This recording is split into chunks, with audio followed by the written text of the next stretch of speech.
Hello and welcome back to English Slow and Simple. I am your host. And I am joining you today as your co-host. It is wonderful to be back. Today, we are answering a very social question. It is about friendship and learning. That is a great combination. What is the listener asking today? The listener wants to know, is it good to have friends to practice English with? And if so, how do I find these friends? The search for a language partner. This is one of the most important steps in your journey. So, let's answer the first part immediately. Is it good? It is not just good, it is essential. Essential. That means you cannot do without it. Why is it so important? Because language is for communication. You cannot learn to play football alone in your bedroom, right? You need a team. Language is the same. You need a partner to pass the ball to. That is a great analogy. If you only talk to yourself, you never know if you are being understood. Exactly. A friend gives you feedback. They can tell you, I didn't understand that, or you said that word wrong. And there is also the factor of motivation. Yes, studying alone is lonely. It is easy to quit. But if you have a friend waiting for you, you feel a responsibility. You show up because you don't want to disappoint them. We call this accountability. Accountability. It means being responsible to someone else. It keeps you consistent. Okay, so we agree. You need friends. But now comes the hard part. The listener asks, how do I find them? This is the challenge. Many people are shy. They don't know where to look. But today, thanks to the internet, it is easier than ever. Let's divide this into two categories. Category 1, other learners, people who are learning like you. And Category 2, native speakers, people who already speak perfect English. Let's start with Category 1, other learners. Where do we find them? The best place to start is with apps. There are apps designed specifically for this. Can you name a few? The most famous ones are HelloTalk and Tandem. How do they work? It's like a dating app, but for language. You create a profile. You say, I speak Portuguese and I'm learning English. The app matches you with someone who speaks English and wants to learn Portuguese. That is called a language exchange. Exactly. You help them and they help you. It's free and it's fair. But what if I don't want to teach Portuguese? What if I just want to practice English? Then you should look for speaking clubs. Speaking clubs? Are those online or in real life? Both. There's a website called meetup.com. You can search for English Conversation Group in your city. I have used Meetup before. It's great. You go to a cafe or a bar, and there's a group of 10 or 20 people just chatting. It is very relaxed. You can have a coffee, make mistakes, and laugh. Nobody judges you because everyone is learning. And if you live in a small town without these groups, Then you go online. There are thousands of Discord servers dedicated to learning English. Discord is a chat app, right? It's popular with gamers. Yes, but now it has communities for everything.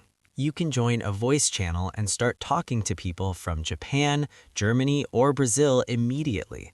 That sounds intense. It can be scary at first, but remember, everyone is there for the same reason. They want to practice.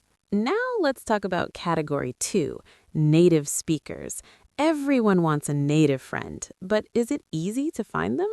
Honestly, no, it's harder. Why is it harder?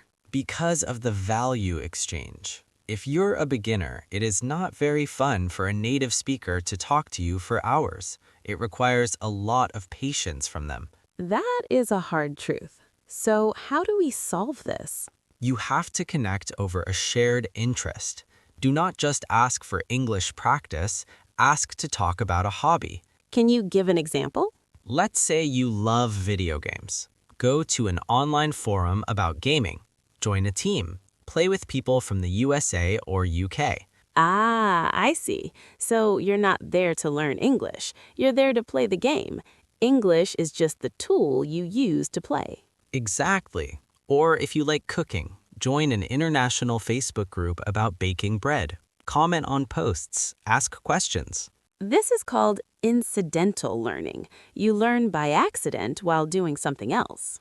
Yes, and this is how you make real friends. You bond over the activity, not just the language. I have another tip for finding native speakers: gaming. Yes, we mentioned gaming, but specifically multiplayer games with voice chat. Games like Fortnite or Call of Duty or Minecraft. Yes, you are forced to communicate to win the game. Go left, watch out, help me. It's high pressure, but it's very effective, and kids are often very good at this. True, but if you want a serious conversation partner, you might have to pay. Pay? You mean a tutor?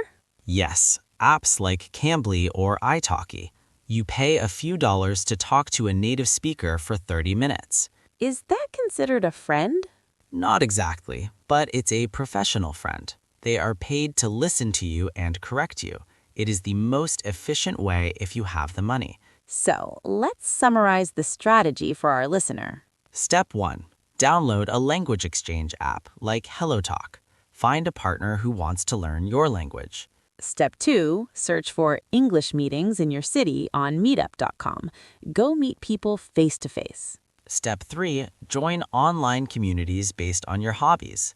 Gaming, cooking, travel. Talk to people who share your passion. And step 4, if you can, hire a tutor for focused conversation practice. I want to add one warning. Be careful with romance. Romance? Yes, many people use language apps as dating apps. Ah, I've heard this. I love your accent. Exactly. If you want to learn, stay focused. If someone starts flirting too much, maybe find a new partner. Unless you want a boyfriend or girlfriend. That is a good warning. Keep it professional if you want to learn fast. Before we finish, let's review the key vocabulary words we used today. Good idea. We started with essential. Essential means absolutely necessary, extremely important. Then we talked about accountability. Accountability is the fact of being responsible for what you do and able to give a satisfactory reason for it. We mentioned language exchange. A language exchange is a method where two people who speak different languages help each other learn. And finally, incidental learning. Incidental learning is learning something without intending to while doing something else. I hope this helps our listener find their squad. Go out there and say hello. That's the first step. Thank you for listening to English Slow and Simple. See you next time. Goodbye. Hello and welcome back to English Slow and Simple. I am your host. And I am joining you today as your co-host. It is wonderful to be back in the studio. Today we are moving away from grammar rules and business tips. We are going to talk about something deeper. We are going to talk about the human experience. That sounds very profound. What is the question for today? The question is English just a school subject, or does it actually change your life? And if it does change your life, how does it do it? I love this topic. I think every language learner asks this. Is it worth the effort? Will I be a different person at the end of this journey? Exactly. And the short answer is yes, it changes everything. It changes how you see the world, how you travel, and even how you think. Let's start with the most obvious change, independence. Independence. That is a strong noun. It means freedom from outside control or support. Yes, imagine you are traveling. You go to a country where you do not speak the language. How do you feel? Honestly, I feel like a child. I feel vulnerable. I cannot read signs. I cannot ask for help. I have to rely on a guide or a phone app for everything.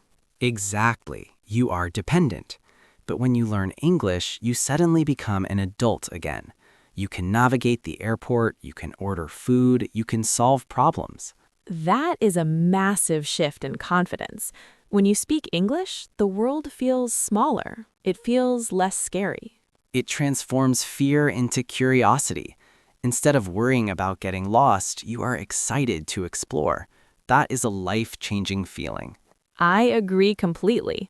But it's not just about travel, it's about connection. Connection is the bridge between people.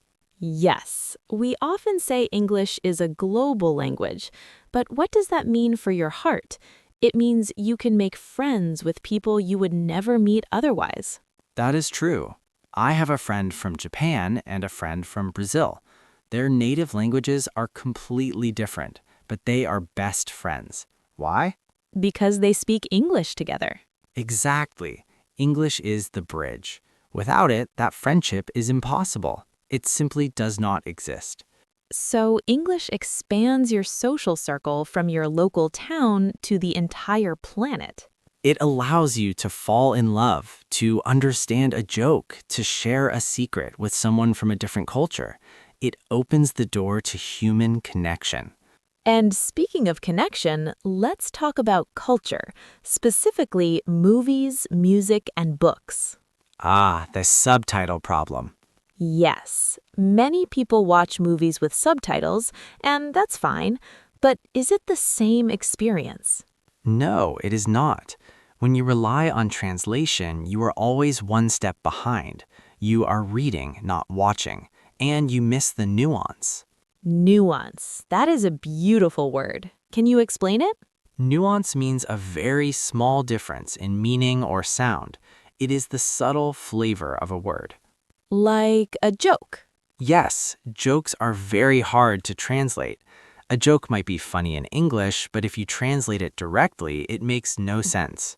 So when you learn English, you get the original flavor of the art. You hear the actor's real voice. You understand the lyrics of your favorite song. It is a much richer experience. You are not looking at the culture through a window. You are inside the room. You feel the emotion directly. That sounds amazing. Now I want to discuss a more scientific point. Does learning English change your brain? Yes, it does. There is a lot of research on this. Learning a second language is like exercise for your brain. It makes your mind stronger. I've heard it helps with problem solving. It does. Bilingual people, people who speak two languages, are often better at multitasking. They can switch between tasks faster. And there's a theory that says learning a new language gives you a second soul. That's a famous quote from Charlemagne. To have another language is to possess a second soul. Do you feel that way? Do you feel like a different person when you speak English? Actually, yes. In my native language, I am very polite and quiet. But in English, I feel more direct. I feel louder. That is fascinating. So English allows you to explore a different part of your personality. It gives you a new identity. Maybe in English, you are more confident. Maybe you are funnier. It unlocks a part of you that was hidden. Let's talk about access to information. We mentioned this briefly in the last episode, but it changes your daily life. Absolutely. Think about your hobbies. Let's say you love cooking, or you love video games, or you love gardening. Okay, I love gardening. If you only search for gardening tips in your native language, you are limited. But in English, you have access to the entire world's knowledge. That is true. I can read forums from Australia, watch videos from the UK, and read blogs from the US. It makes you a better learner. You become more self-sufficient. You don't have to wait for someone to teach you. You can teach yourself anything.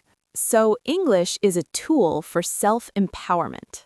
Empowerment. That means becoming stronger and more confident, especially in controlling your life and claiming your rights. Yes, when you know English, you feel like you have a superpower. You can access things others cannot. And this changes your perspective. Perspective is the way you see things, your point of view. Exactly. When you learn English, you learn how other people think. You realize that your way of doing things is not the only way. That makes you more open-minded.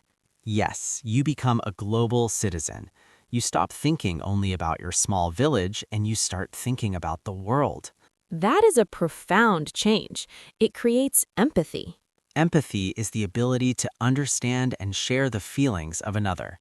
When you speak someone's language, you understand their struggle and their joy. So, to summarize, English changes your life in 4 main ways. First, independence. You can travel and live without fear. You are free. Second, connection. You can build relationships with people from every corner of the globe. Third, experience. You enjoy art, movies, and music in their true original form. And fourth, identity. You grow as a person. You become smarter, more open-minded, and more confident. It really is a life-changing journey. It's hard work, but the reward is a bigger life. A bigger life. I like that. Your world gets bigger. Before we finish, let's review the key vocabulary words we used today. Good idea. We started with independence. Independence is the state of being free from outside control, not depending on another's authority. Then we talked about nuance. Nuance refers to a subtle difference in or shade of meaning, expression, or sound, the small details. We discussed empowerment. Empowerment is the process of becoming stronger and more confident, especially in controlling one's life and claiming your rights. And finally, perspective. Perspective is a particular attitude toward or way of regarding something, a point of view. Thank you for this discussion. It was very inspiring. It was my pleasure. To our listeners, do not just study English, live in English. Let it change you. That's great advice. Thank you for listening to English Slow and Simple. See you next time. Goodbye. Hello and welcome back to English Slow and Simple. I am your host. And I am joining you again as your co-host. It is great to be back in the studio with you. Today we are discussing a very serious question. It is a question about money, careers, and the future. That sounds important. What is the question? The question is English really necessary to become a professional, or is it just a nice extra skill to have? That is the big debate. Many people think, I live in my country, I work in my country. Why do I need English? Exactly. They might say, I am an engineer here. My colleagues speak my language. So is English actually important for me? The short answer is yes, but the long answer is much more interesting. It depends on your ambition. Ambition. That is a strong word. It means your desire to succeed or to go higher. Correct. If you are happy staying in one local position forever, maybe English is not critical. But if you want to grow, English is the key. Let's look at specific industries. Which area do you think requires English the most? Without a doubt, it is technology. Technology, computers, software, the internet. Why is English so vital there? Because the language of computers is English.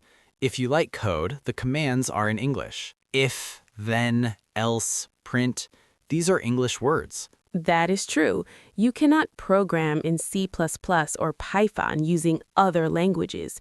The syntax is English. Exactly. And think about documentation. If a new technology is released tomorrow, the manual will be written in English first. So if you do not read English, you have to wait for a translation? Yes, and in technology, speed is everything. If you wait 6 months for a translation, you are already behind. You are outdated. That is a scary thought. Being outdated means you're old news. You're not useful anymore. Correct. To stay relevant in tech, you must consume information in English. It is not optional. It is mandatory. Okay, so technology is number one. What about science and medicine? This is very similar. English is the lingua franca of science. Lingua franca. That is a Latin phrase we use in English. Can you explain it? A lingua franca is a bridge language. It is a common language used between people who do not speak the same native language. So if a scientist from Japan wants to talk to a scientist from Germany, what language do they use? They use English. Almost 98% of major scientific papers are published in English. Wow, 98%? Yes. If you are a doctor and you want to read the latest research on a new disease, it will be in English. If you cannot read it, you cannot give your patients the best care. So for doctors and scientists, English is not just about a career, it's about professional responsibility. I agree. Now, let's talk about something more general, business. Business is a broad term. What about marketing or sales or management? In business, English is often called the business language of the world. This is important for multinational companies.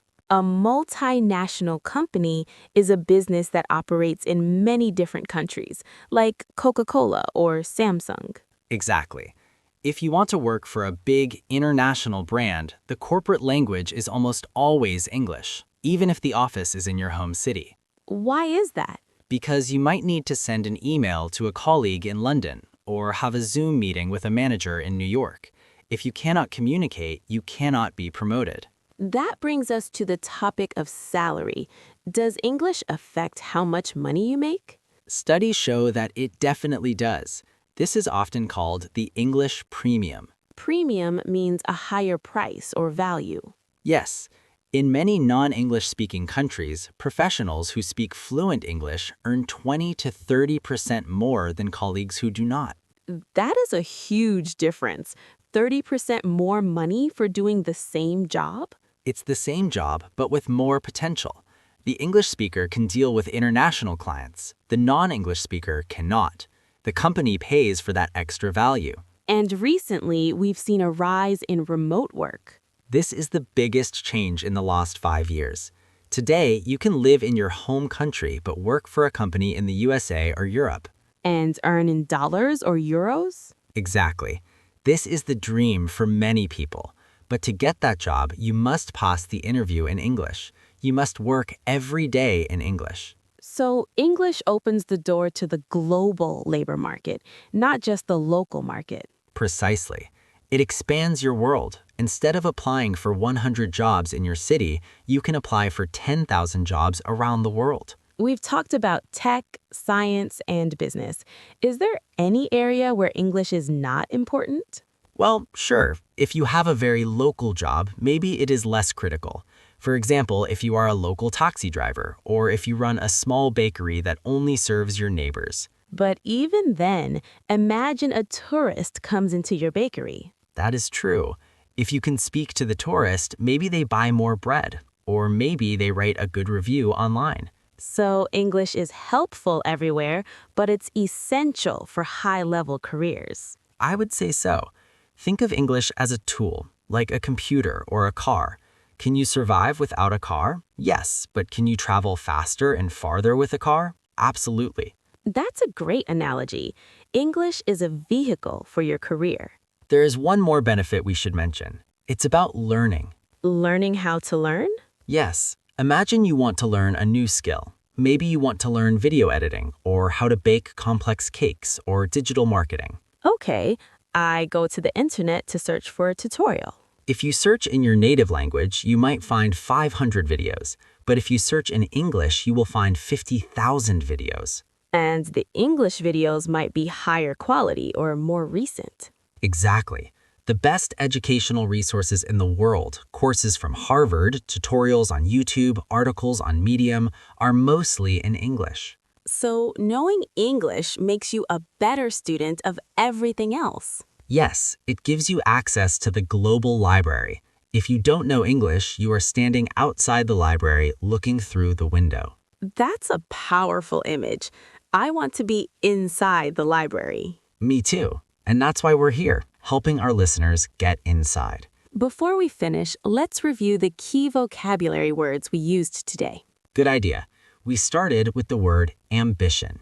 Ambition is a strong desire to do or to achieve something, typically requiring determination and hard work. Then we used the phrase lingua franca. A lingua franca is a language that is adopted as a common language between speakers whose native languages are different. We also discussed multinational.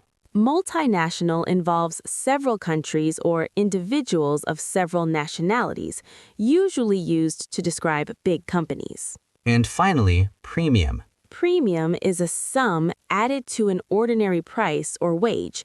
It means extra value or extra money. I hope this episode motivated you. If you are studying English, remember, you are not just learning words. You are investing in your future salary. That is the best motivation. Money and freedom. Indeed. Keep studying, keep listening, and your career will thank you. Thank you for listening to English Slow and Simple. I am your host. And I am your co-host. See you next time. Goodbye. Hello and welcome back to English Slow and Simple. I am your host. And I am joining you today as your co-host. It is wonderful to be back in the studio.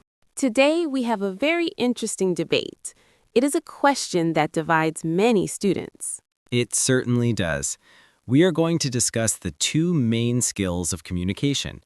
We are asking which is more difficult. Is it harder to understand English when you hear it, or is it harder to speak English yourself? It sounds like a simple question, but the answer is quite complex. Some students say, I can speak, but I cannot understand movies. Others say, I understand everything, but I cannot speak a word. Exactly. It is the battle between input and output. Let's define those terms first. Input is what goes into your brain.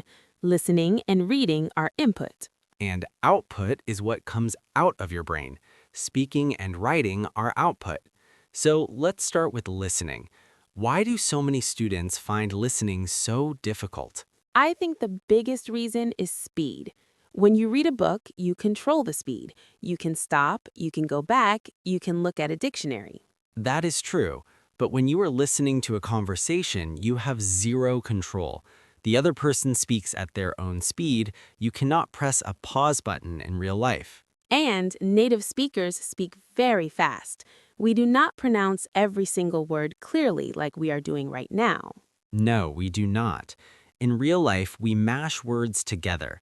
This is called connected speech. Connected speech. Can you give us an example of that? Sure. If I read a sentence slowly, I might say, "What are you going to do?" That is 6 clear words. What are you going to do? Yes, that is easy to understand. But in real life, a native speaker will say, "What you gonna do?" What you gonna do? That sounds like one long, strange word. Exactly. The sounds connect. Going to becomes gonna. What are you becomes whatcha. If a student expects to hear 6 separate words, they will be lost. This is why listening is so frustrating for beginners. They know the grammar on paper, but their ears are not trained for the music of the language. Also, there is the problem of accents. English is a global language. A person from New York sounds very different from a person from London or Sydney or Singapore. That adds another layer of difficulty. You might learn one accent perfectly, and then you meet someone from a different country and you understand nothing. So the argument for listening being harder is strong. You have no control, the speed is fast, and the sounds change. However, let's look at the other side. What about speaking? Many people would say speaking is definitely the hardest skill. The main argument for speaking is psychological. Listening is passive. You can sit back and just listen. But speaking is active. It requires courage. Yes. When you speak, you are on a stage. You are performing. And because you are performing, you are afraid of making mistakes. We call this production anxiety. When you listen, you might miss a word and it's okay. But when you speak, if you forget a word, everyone waits for you. There is silence. It can be embarrassing. And there's also the physical aspect. Your mouth has to move in new ways. That is a very important point. Speaking is a motor skill. It's like dancing or playing the piano. Your tongue, your lips, and your throat have to coordinate perfectly. And English has sounds that do not exist in other languages. For example, the TH sound in think or the. Oh, the TH sound is a nightmare for many students. If you do not have that sound in your native language, your muscles literally don't know how to make it. So while listening is hard because of the other person, speaking is hard because of you. You have to think of the vocabulary, the grammar, the pronunciation, and the social situation all at the same time. It's a lot of multitasking. That's why so many students say my mind goes blank. They know the words, but in the moment of speaking, the words disappear. So which one wins? Which is harder? I think it depends on your level. Can you explain that? For a beginner, I think listening is harder. When you first start, native speakers sound like they are speaking an alien language. It's just noise. You can't identify where one word ends and the next begins. I agree. But as you get to an intermediate level, your listening improves. You can understand the general idea. Exactly. But at the intermediate level, speaking becomes the new frustration. You can understand complex ideas, but you can only speak in simple sentences. That is known as the gap between what you understand and what you can produce. Yes, and that gap can be very painful.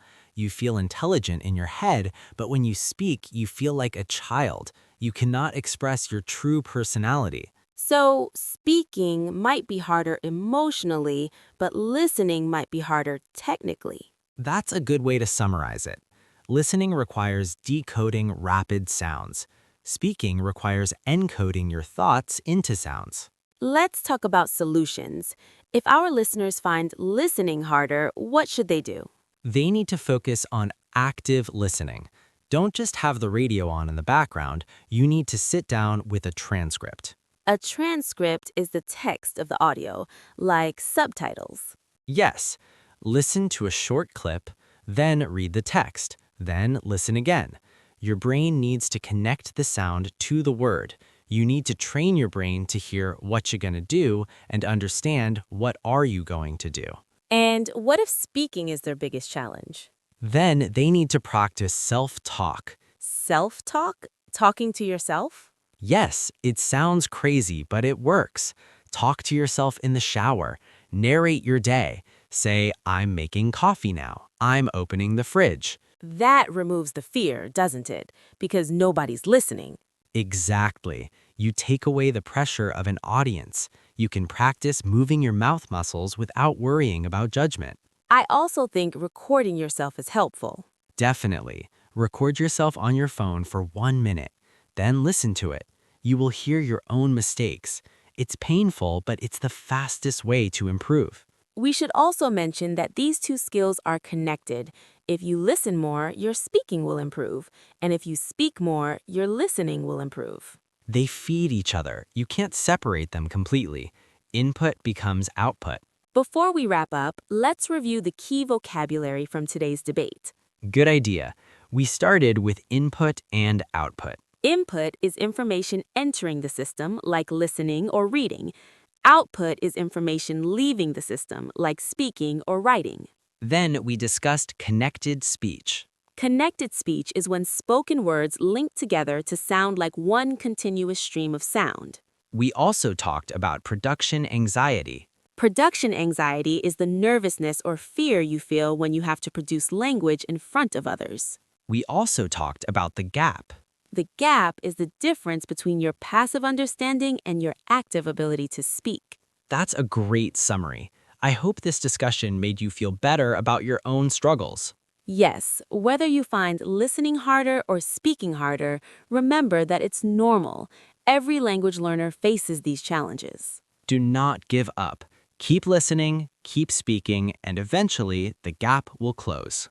Thank you for joining us for this debate. It was my pleasure. Thank you for listening. See you next time on English Slow and Simple. Goodbye. Goodbye.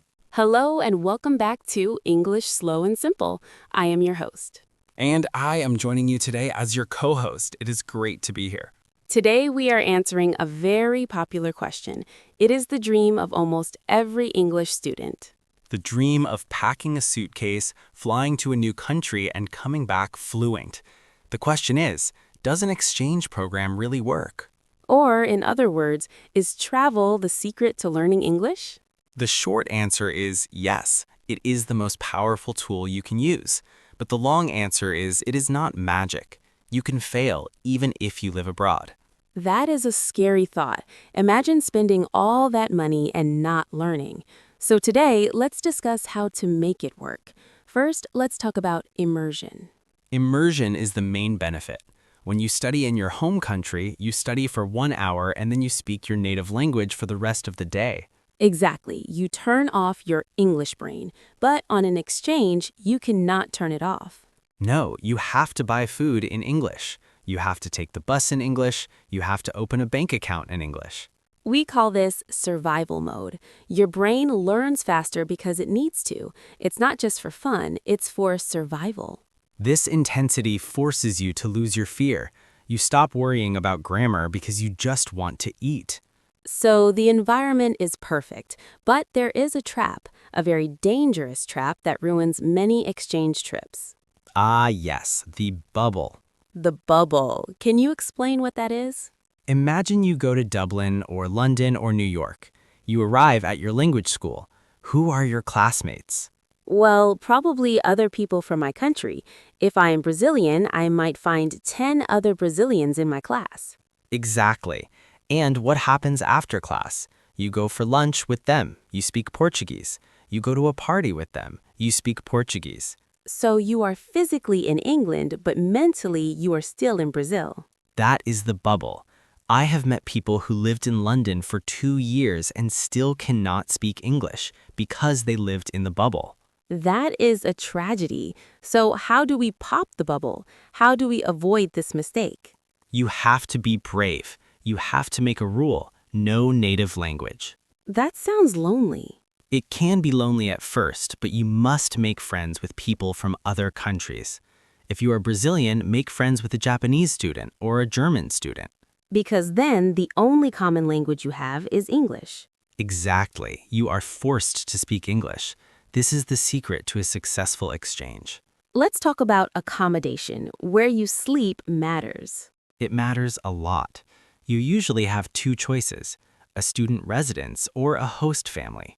A host family is a local family that rents a room to students. Yes, if you want to learn fast, choose the host family. Why? Because you have breakfast with them, you talk to them in the evening. You hear real, natural English every day inside your house. In a student residence, you're often surrounded by other learners. It's fun, but it's not as educational. Correct. A host family gives you culture and language together. Now, let's talk about time. How long do you need to stay? Is 1 month enough? 1 month is very short. It is more like a language holiday. You will lose your fear of speaking, which is great, but you will not become fluent. So, what is the ideal time? I usually recommend 6 months. 6 months? Why that specific number? Because the first 3 months are just for adapting. You are learning the city, the routine, the accent. And then after 3 months, you start to feel comfortable. Yes, months 4, 5, and 6 are where the real deep learning happens. You start dreaming in English. You start making jokes. But 6 months is expensive. Not everyone can afford that. That is true. If you can only go for 1 month, that's still better than nothing. But you must work harder. You must study every single day of that month. Let's mention work. Many students go on work and study programs. This is very popular in places like Ireland or Australia. You study in the morning and work in the afternoon. Does working help your English? It depends on the job. If you work as a cleaner, maybe not. You're alone. But if you work as a waiter or a barista in a coffee shop, Then it's amazing. You have hundreds of small conversations every day. Do you want milk? Here's your change. Have a nice day. it creates automaticity. You stop translating in your head because you say the same phrases 500 times. Exactly. Working creates a different kind of fluency. It's practical. There's one more type of program we should mention, the au pair. Ah, the au pair. This is where you live with a family and take care of their children. This is very popular for young women, but men can do it too. Is it good for English? It can be the best way or the worst way. Why the worst? Because sometimes you spend all day talking to a 2-year-old baby. Eat your food. No, stop. That is not complex English. That is a funny point. So you need to make sure you talk to the parents too. Yes, and you must go to classes in your free time. Don't just stay in the house. So, to summarize, an exchange is a powerful tool, but you are the pilot. You have to fly the plane. Precisely. You cannot just buy a ticket and wait for English to enter your brain by magic. You have to chase it. I have a question about returning home. What happens when you come back? This is the sad part. We call it the drop. The drop. Yes, you come home, you're fluent, you're happy, but then you stop speaking. You go back to your old routine. And you lose it? You lose it very fast. Fluency is like a muscle. If you stop exercising, it shrinks. So the exchange doesn't end when you catch the plane home. No, you have to maintain it. Keep watching movies. Keep talking to the friends you made abroad. That's great advice. Before we finish, let's review the key vocabulary from this episode. Good idea. We started with immersion. Immersion is the action of immersing someone or something in a liquid. In language, it means being completely surrounded by the language. Then we talked about the bubble. The bubble is a figurative place where you isolate yourself with people who are the same as you, avoiding the outside world. We mentioned the host family. A host family is a family that provides accommodation to an international student. And finally, automaticity. Automaticity is the ability to do things without occupying the mind with the low-level details required, speaking without thinking. I hope this helps our listener decide. If you have the chance to travel, do it. Yes, do it. But remember, leave the bubble. Leave the bubble. Thank you for listening to English Slow and Simple. See you next time. Goodbye.